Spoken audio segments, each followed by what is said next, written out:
Welcome to another episode of So You Think You Know Westerville. You may have heard the rather popular saying around town that Westerville is the driest town with the wettest basements. We all love the allure of gangsters and speakeasies, especially since Westerville was the home of the very straight-laced anti-saloon league.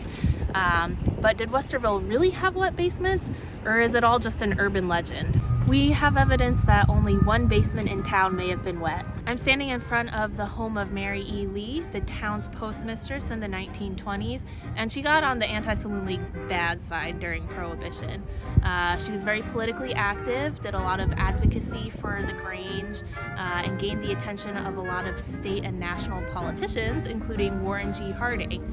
She would host parties for them in her home, and was rumored to serve cherry brandy in the basement at those parties. If Westerville only had one wet basement, how did all of these rumors get started that Westerville was so wet?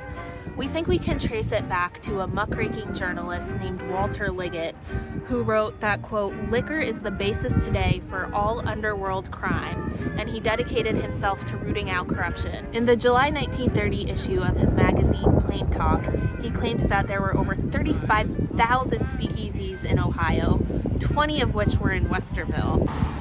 20 speakeasies is a huge number for a town of only 2,000 or 3,000 people. Joseph Larimore, a former Westerville mayor, responded to Liggett, and he admitted that while a small number of people in Westerville drank, quote, "On the whole, Westerville is free from liquor." Other residents challenged Liggett to produce some solid proof, but he never did.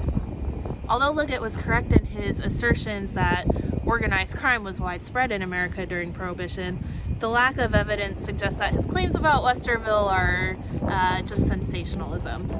So now the next time you hear someone talk about Westerville's wet basements, you can do some myth busting. Thanks for joining us, and stay tuned for another episode of So You Think You Know Westerville.